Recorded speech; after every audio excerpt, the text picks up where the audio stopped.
Hello and welcome to What the F Just Happened Today, your essential guide to the daily shock and awe in national politics. I'm Joe Amditas. Let's get to it. It's Friday, October 29th, 2021. Welcome to day 283. House Democrats once again postponed a vote on the now $1 trillion Senate-approved infrastructure bill, pushing off its consideration until at least next week. The delay followed a visit to Capitol Hill by Joe Biden, who asked House Democrats to support both the infrastructure plan and the separate social policy and climate change framework, saying, "We are at an inflection point. The rest of the world wonders whether we can function. I don't think it's hyperbole to say that the House and Senate majorities and my presidency will be determined by what happens in the next week." Progressive Democrats, however, blocked the scheduled vote, saying they wanted to review the written legislative text of the $1.75 trillion social spending outline and receive assurances that Joe Manchin and Kyrsten Sinema would vote for it, which neither have outright given. Over in the House, legislators passed another temporary extension for highway funding until December 3rd, the same deadline to address government funding and a debt ceiling default. The Senate unanimously approved that extension after it passed in the House.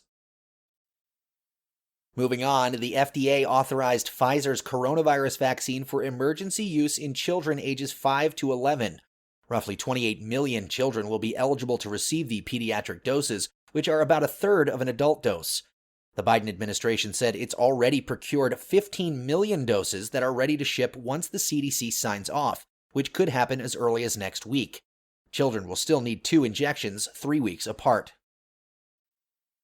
In other news, Facebook relaxed its content moderation efforts before the January 6th insurrection at the U.S. Capitol. After the election on November 6, 2020, the company rolled back many of the anti-violence, misinformation, and hate speech safeguards that it had put into place for U.S. users. Despite banning the main Stop the Steal Facebook group, the company allowed dozens of similar and look-alike groups to flourish on the platform. Facebook would later describe the formation of those look-alike groups as a coordinated campaign, according to leaked documents. By the time the company attempted to rein in the spread of the groups, a mob was already storming the steps of the U.S. Capitol. For more updates and revelations from those Facebook papers, go to the main website at WTFJHT.com.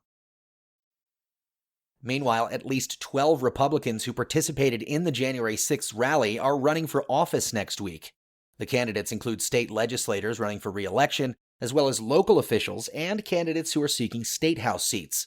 Of the 12 candidates, 3 said they only attended the Stop the Steal rally that preceded the insurrection and never actually went to the Capitol, while 9 of them either went to the Capitol but denied entering the building or haven't spoken out about their involvement. Election Day is Tuesday. The House Select Committee that is investigating the Capitol attack is reportedly weighing criminal contempt charges for former White House Chief of Staff Mark Meadows, as well as any other witness who defies a congressional subpoena. Meadows was first subpoenaed more than a month ago, but still has not provided the requested documents or testimony. While the committee has indicated that Meadows has been engaging in negotiations over the terms of turning over documents and appearing for a deposition, one person with knowledge of the negotiations said it's becoming increasingly clear that Meadows has no real intention of providing documents or testimony to the committee. One major focus of the investigation is what Trump knew in the lead-up to January 6th, and Meadows' efforts to aid in overturning the 2020 presidential election. Moving on, Representative Adam Kinzinger, a vocal Republican critic of Trump, announced that he will not be running for re-election in 2022. Kinzinger announced his departure from Congress after the Democratic-led Illinois legislature adopted a new congressional map which eliminated the Republican majority district that Kinzinger represented for the last decade. Kinzinger was one of 10 House Republicans who voted to impeach Trump after the January 6th attack on the Capitol by a pro-Trump mob. In New York, former Governor Andrew Cuomo has been charged with a misdemeanor sex crime. The criminal complaint alleges that Cuomo intentionally and for no legitimate purpose forcibly placed his hand under the blouse shirt of the victim and onto her intimate body part for, quote, purposes of degrading and gratifying his sexual desires, end quote. The incident allegedly occurred on December 7, 2020 at the governor's mansion. A Class A misdemeanor is punishable by up to a year in jail or 3 years of probation. And finally, the Supreme Court agreed to consider whether it could limit the EPA's authority to restrict greenhouse gas emissions from power plants. A group of 18 Republican-led states and several coal companies are challenging a lower court ruling which vacated Trump administration rules that had eased greenhouse gas standards. In January, a federal appeals court tossed out the industry-friendly Trump-era rules, saying they interpreted the Clean Air Act too narrowly.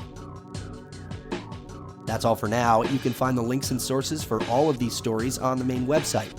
And as always, visit whatthefjusthappenedtoday.com for the latest news and headlines. Until next time, I'm Joe Anditas.